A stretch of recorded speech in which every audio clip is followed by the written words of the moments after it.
What's up, guys? This is Tyler back again, and today we're going to be digging into the Patrick Mahomes, Brock Purdy markets, and there's an interesting question out there. How is this Super Bowl going to impact the card market for both players? So there's a couple of different things I want to go through in this video. One, looking at the overall size of their rookie market in terms of dollars allocated towards the market. Two, specifically looking at their Prizm rookies, as that's the biggest commodity card that most people are interested in. The overall number of rookie cards that each player has on checklists, and then I have my prediction on what will happen to the market if each player wins or loses. So we're going to go through that in a little bit. So to start off, we are going to be looking at just the Prizm rookies themselves. To first start off, we're going to look at Patrick Mahomes, his Prizm 269. This is his best commodity card out there. This is the one that everybody really wants. And as we go through this, I'm looking at Tear Peak. It's an amazing free resource with a lot of historical information, and I'm specifically going back in the past year. So that's how we're going to be doing this apples to apples comparison. As we look at this card, I'm looking at graded and ungraded, so I'm not specifying if this is going to be a PSA card. And I'm also not looking exclusively at the base card. This could actually pull in some parallels. But one thing that I want to look at as we're going through here is total item sales for the past year, average sold price, and then total quantity sold. So those three numbers all tell the same story. Basically, you take that average sold price times item sold, that's going to get you your total sales price. But with that, we can see overall volume. So what is the amount of interest for that card? The velocity of sales, so 938 total sales in a 365-day period. It's about 3 sales a day, give or take, a little less than 3. Almost about $1.5 million in terms of total dollars spent. Again, this is on eBay, so everything that is sold on eBay. Of course, some of the bigger ticket items are going to be going to some of the bigger auction houses. So as we look at this is kind of the price trend as we've gone for the past year. Again, parallels are going to be included in this. And then you can also see some of the last sales, or maybe it's sorted in a different manner. But as we look, $1,515 average sale price, $1.4 million total. Now let's compare that to Brock Purdy. Of course, Brock Purdy's rookie year 2022, in a 5-year span, the presses are ramped up, baby. They have definitely cranked the presses, which means, and also this is a relatively newer release, meaning that more product is out there, less in collectors' hands. So it the product hasn't dried up necessarily. You can absolutely see that in total items sold. So 10,578. One thing to make note of, Brock Purdy's autograph is number 353. So this is also going to include his autographs, whereas Patrick Mahomes, his card, the autograph version is not card number 269. So this is going to include more autographs for Brock Purdy. So casts a wider net in terms of his overall market. But in the past year, you can see more dollars on eBay have been spent towards Brock Purdy cards. 1.546 million, which is just crazy. Brock Purdy is the new speculative guy. He's one of the new speculative guys, and of course now he's in the Super Bowl. A lot of people want his cards who don't have them, where they may already have Patrick Mahomes cards, and there's a lot more stuff out there. So good comparison. Mahomes sells for a lot more. Not many of them sell, maybe 2 a day. If we look at Brock Purdy, completely different story. 10,578 sold in the past 365 days. All right, next thing that I want to take a look at is looking at the overall rookie market for each player. So this search I'm looking at is 2017 Patrick Mahomes. Of course, I'm going to compare that to 2022 Brock Purdy. Again, I want to say this is not going to be a fair comparison, mainly because this is looking for the year 2023, and of course Brock Purdy rookies were still coming out. Not all of them were released in January or February of 2023, so cards were still leaking out into the market. But in addition to that, they are also new, so new product hitting the market most of the time is going to hit eBay, whereas Mahomes cards are in a 7-8 years they've been out already, so there's not going to be a lot of velocity in terms of new cards hitting the market. A lot of them are in collectors' hands. So that's the context here. So we look at this average sales price, $282. 51,000 Patrick Mahomes rookies have sold in the past year. That's a lot of rookies. $14.449 million. So it's a massive market. I like the range here. Something sold for 60,000, so that's pretty cool. As we flip over to the Purdy market, just crazy the difference in numbers. So $91.82 is the average sales price for a Brock Purdy. almost 150,000 total Brock Purdy rookie cards have sold on eBay. 147,000. The size of that market, 13.5 million. So Mahomes' market is only outpacing it by 1 million. Again, 3 times as many more Brock Purdy cards have sold just for $1 million less in aggregate, and about a third of the price. So as we look at that, one could argue Brock Purdy has a lot of margin that could be made, but that's a very difficult thing to say because, again, his production numbers are also very, very high. He may not have as many cards as Mahomes, which is what we're going to take a look at next, but at the same time, the cards that he does have are printed at much higher quantities. So I think that's definitely contributing to this. Next thing I want to take a look at is the overall price or the overall volume of cards for each player in terms of the amount of rookies that they have. So now I'm over on the Beckett checklist, and I'm looking specifically 2017 Patrick Mahomes. You can see here we've got 2,009 hits. This is the total number of unique cards out there, which it can include very rare parallels. So it's not like these are very easy to obtain necessarily, but there are 2,009 distinct Patrick Mahomes cards per Beckett. And if we flip over to Brock Purdy, completely different story. So almost half. So 1,355 2022 cards that he has. Next thing I want to take a look at is looking at their Prizm. So we've looked at their commodity cards, but now I specifically want to look at their Prizm and also just look at the population report for each of these. So as we look at Mahomes, bad thing with Prizm, there's just parallels galore. Not as bad with Mahomes, although looking at this just is nauseating, but it gets worse whenever we start looking at Brock Purdy, just the volume of different parallels out there. Of course, Patrick Mahomes, 2017, very similar to 2016. Every single rookie was a silver Prizm, so that's why you'll see this is listed as a Prizm. It's not a silver Prizm. It is a base rookie. Every single one was a silver. So that's an important distinction as we begin looking at this. So over 5,000 have been graded, less than 1,000 PSA 10s, and I don't see that number changing very much at all.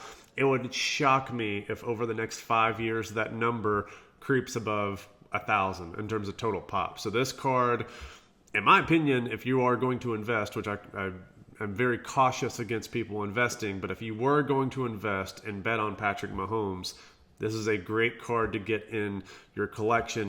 We flip this over to Brock Purdy, and this is just disgusting. I mean, the number of parallels.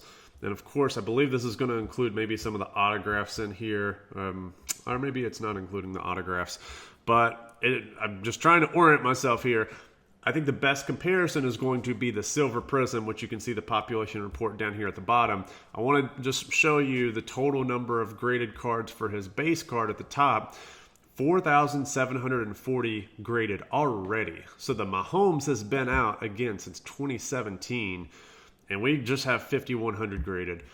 The Brock Purdy has only been out basically a year, and we're almost at the same volume graded. I think by the time it's all said and done, we're going to be looking at population numbers comparable to Luka Doncic, which is not good. Not good for Brock Purdy, which is why this card is a great short-term flip, especially if Brock Purdy has great success. It's not a card you would want to hold long-term whatsoever. The better comparison is more than likely going to be the silver Prizm. So as we look at the silver, especially once we start looking at the pop reports, PSA 10 currently 427. That will likely inch closer to Mahomes' base. Again, the base having 938. Both of them are Prizm, even though the Mahomes is a base card. The Brock Purdy is a true silver Prizm.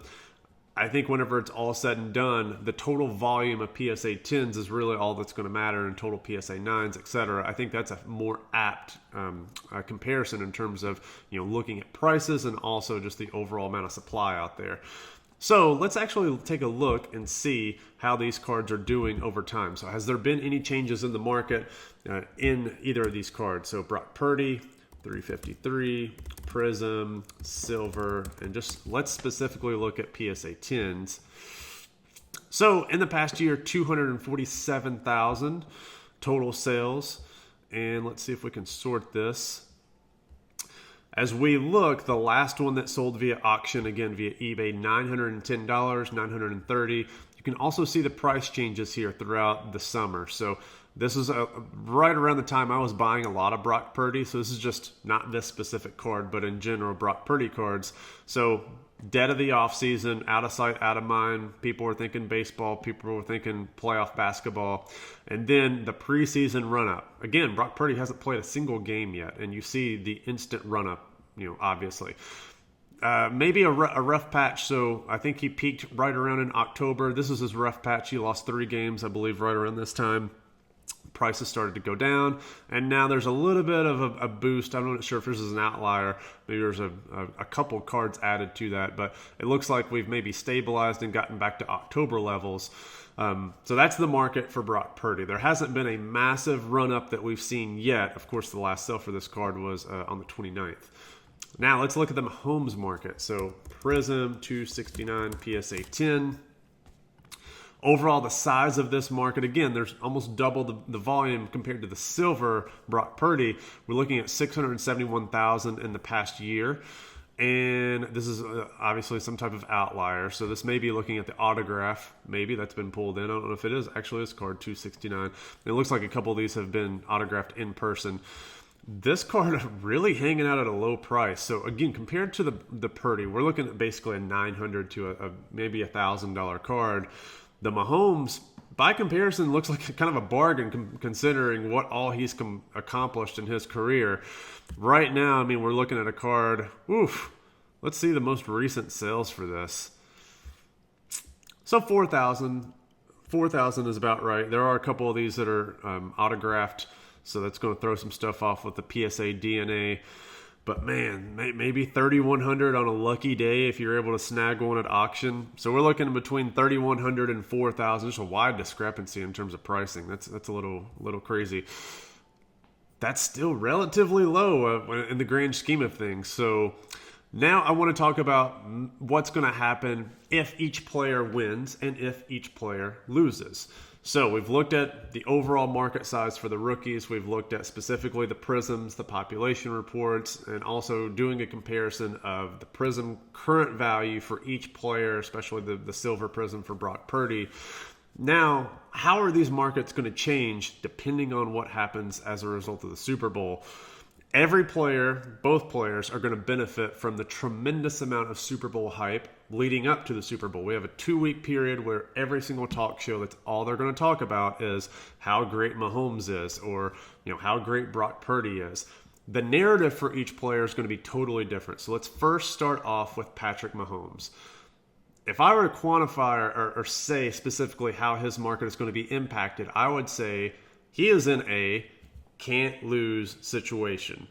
What do I mean by that? Can't lose is as in if he wins, I don't think that there's going to be a lot of upside to Patrick Mahomes' cards. Right now, he's only looking up at Tom Brady.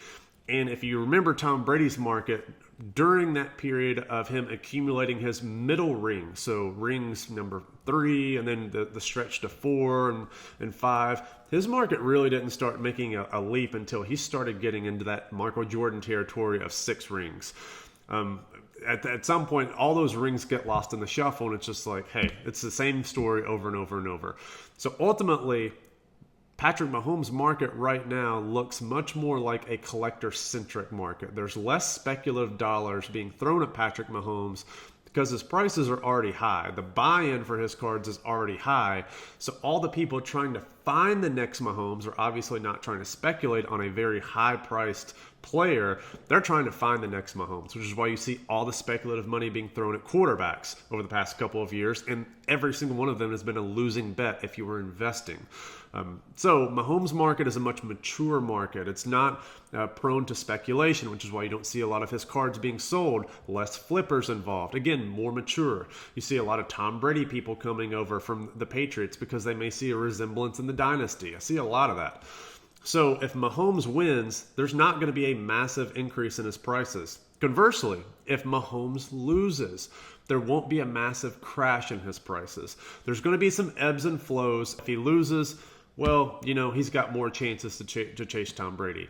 The Brock Purdy story is completely different. The Brock Purdy narrative is also a can't lose, but I don't think he really can lose. Why do I say that? If you go back and look at Joe Burrow's market, whenever he went to the Super Bowl, of course, he knocked off the Chiefs. He surpassed the Kansas City Chiefs. After losing the Super Bowl, there was a little bit of a decrease in his cards in the immediate aftermath of the loss. But which quarterback had the biggest increase in buying during that offseason? Joe Burrow. Joe Burrow had all of the hype going into that 2022 season because he made it to the Super Bowl. It was his first full season that he was healthy, and he had all these weapons. So the hype for Joe Burrow was that he's already surpassed Patrick Mahomes. He beat him on his own home field. He did the impossible. So the hype is there. If Brock Purdy can pull this off in the Super Bowl, Brock Purdy is going to get the Joe Burrow boost. He's going to get the Joe Burrow bounce, win or lose. If he wins, it's going to be madness because 49er fans are absolutely lunatics. There's so many speculative flipper boys and investor boys who are also 49ers fans who live in California, who are just dying for somebody to beat Mahomes, who they can park money into and then tout as being better than Mahomes and, is going to have a career that's going to surpass Mahomes. So there's going to be a massive difference in terms of the narrative. If Purdy wins, his market is going to absolutely explode going into the preseason next year. Because again, he got hurt last year. People can say the only reason why he lost is because he got hurt. So his market, smaller amount of cards, right? The ones that are important, like his silver Prizm, his base may not be as highly touted as Mahomes because there's more of them, but his silver Prizm is certainly going to do very well. But his market is going to be in fuego. If Purdy loses, again, he's in a can't-lose situation. Joe Burrow lost his Super Bowl, but there's a lot of hype that went into him in that offseason. A lot of dollars went to Joe Burrow. If Brock Purdy loses, his market is not going to crash. He's already proven enough with what he's done, statistically this year. Then in the playoffs, he hasn't really played all that great, but he made it to the playoffs, and people can say, hey, you got beat by Patrick Mahomes. You got beat by Patty. Okay, this is your second year. You made it all the way. You would have won it if you had not faced Patrick Mahomes. But unfortunately, Patrick Mahomes is just slaying everybody right now. It's just what he does. So my summary is both players really in a can't-lose situation. The upside difference is vastly different. Mahomes, not as much upside. I won't say no upside, but very little upside. Basically, as Mahomes keeps getting these accolades, he's pulling people over into the collector base. Brock Purdy is all speculation. Yeah, there may be some people who are collecting. They're mainly 49ers fans, but it's mainly speculation. People want that because they're like, he's on a winning team. He has a lot of people who are performing and playing well, but it's mainly speculation. They want his values to go up to Mahomes level. So that's the big difference in the markets. Mahomes, not much upside, not much downside, but Brock Purdy, massive upside. And, people can say, hey, if he loses, again, you lost to Mahomes, so it is what it is. All right, hope you guys liked that video. Let me know what you all think down below, and I'm very excited for this Super Bowl. Everybody who is in the hobby should be extremely excited. This is great for the sport. This is great for the hobby. It is a classic battle between David and Goliath, so to speak. So I'm rooting for Goliath. All right.